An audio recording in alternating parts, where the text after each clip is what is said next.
Hello everyone, आज की video में हम चार इंपॉर्टेंट मुद्दों पे डिस्कशन करेंगे। सबसे पहला, एमपी हाई कोर्ट के जजमेंट का क्या हुआ। कल सुनवाई होनी थी एनटीए की और एमपी हाई कोर्ट में, उसका नतीजा क्या है। दूसरा, आप ऑफिशियल आंसर की कब एक्सपेक्ट कर सकते हैं।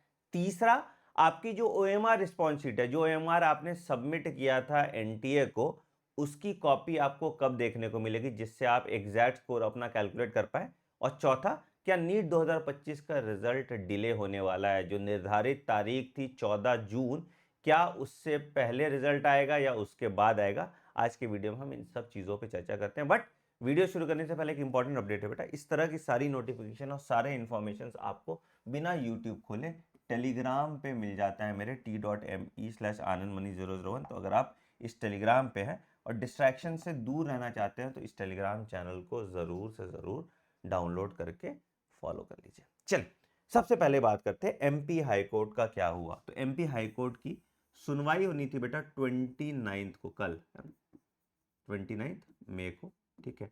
And it is postponed further, क्योंकि नंबर ही नहीं आया। जब तक आप हंगामा होल्ड नहीं करेंगे तब तक लोग सीरियसली कहां लेते हैं। फर्दर टू 5 जून। तो अब जो कुछ भी आएगा 5 जून के बाद आएगा, ठीक है। अभी का करंट स्टेटस क्या है। क्या एमपी हाई कोर्ट ने रिजल्ट पे रोक लगाया है? नहीं, no stay on result. But जब तक इसका फैसला नहीं आता, आई डोंट थिंक एनटीए पिछली बार वाली गलती करेगा कि रिजल्ट पब्लिश कर देगा। क्योंकि रिजल्ट, प्रॉब्लम है कि रिजल्ट पब्लिश कर दिया तो हंगामा बहुत ज्यादा बढ़ जाता है। इसलिए पिछली बार वाली गलती एमपी एनटीए नहीं करेगा, ये चीज ध्यान रखिएगा। तो मतलब इसके कारण रिजल्ट आपका भी डिले की तरफ ही दिख रहा है, ठीक है। दूसरा, ऑफिशियल आंसर की और ओएमआर रिस्पॉन्स शीट आपको कब देखने को मिलेगा। तो this is likely to be expected today, है ना, that is 30th में। नहीं तो हद से हद ये आपको कल तो देखने को मिल ही जाएगा, ठीक है। तो टुडे और टुमारो ये ऑफिशियल आंसर की और ओएमआर रिस्पॉन्स शीट आप दे सकते हैं। लगभग 7 दिन का आपको टाइम दिया जाएगा चैलेंज करने के लिए, आंसर की चैलेंज करने के लिए आपको हम हेल्प कर देंगे, ठीक है। तो इसके लिए इस चैनल को फॉलो कर दिए, कौन से क्वेश्चन आपको आंसर की चैलेंज करना है, ठीक। आंसर की चैलेंज के लिए हम आपको हेल्प कर देंगे, ठीक। अच्छा, अगला चीज, क्या नीट 2026 का रिजल्ट डिले हो सकता है। There is a probability, there is a probability कि ये डिले हो। अभी किस पे डिपेंड करता है, ये डिपेंड करेगा अगली हियरिंग पे। एमपी हाई कोर्ट और मद्रास हाई कोर्ट की भी हियरिंग पेंडिंग है। तो बेसिकली मुझे जो लग रहा है वो ये होगा कि ये और भी हाई कोर्ट्स में ऐसे पिटीशन जाएंगे, उसके बाद ये सबको क्लब करके सुप्रीम कोर्ट में भेजेंगे, फिर सुप्रीम कोर्ट 1 महीना लगाएगा। तो जब तक सुप्रीम कोर्ट स्टे लगा देता है तब तक रिजल्ट डिले होगा। तो there is a very high probability कि रिजल्ट डिले हो सकता है।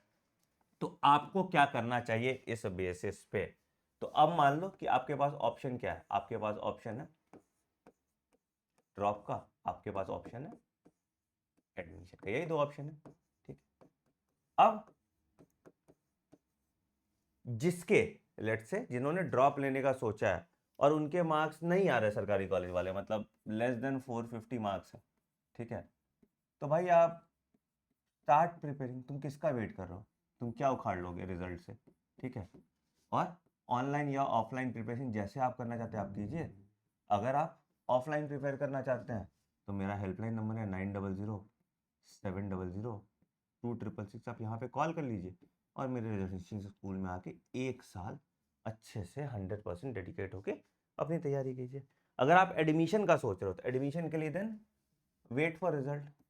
किस केस में, अगर आपको इंडिया में एडमिशन लेना है, एडमिशन के लिए वेट फॉर रिजल्ट कब, जब एडमिशन इंडिया में चाहिए, ठीक है। अगर अब्रॉड जा रहे हो तो टेक एडमिशन। अब बोलोगे सर मैं क्वालिफाई हूं कि नहीं,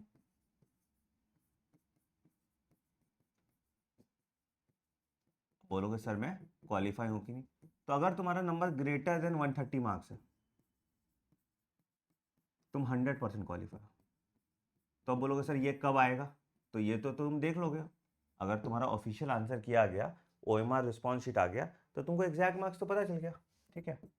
अच्छा, अब जो बच्चे बोलेंगे कि सर मैं तैयारी कर सकता हूँ कि मेरा सिलेक्शन हो जाएगा, तो अगेन आपका अगर ग्रेटर देन मार्क्स 530 मार्क्स है, मैं UR कैटेगरी की बात कर रहा हूँ, ठीक है, मोर और लेस आप वही समझो, अनरिजर्व कैटेगरी की बात कर रहा हूँ, और ये मतलब AIQ कोटा की बात कर रहा हूँ, you will get a government college. अब इससे कम है तो फिर आप तैयारी शुरू कर दीजिए, ठीक है। तो इस तरह से तुम अपने ब्रेन को डी क्लटर कर रहे हो, ठीक है। एक और इंपॉर्टेंट अपडेट है बेटा, संडे, आई थिंक 31 ही है ना संडे, संडे आई थिंक 1 जून है, सॉरी 1 जून, ठीक है। मैं आपसे मिलने आ रहा हूं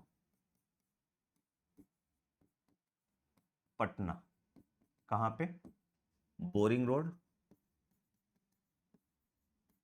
ठीक है।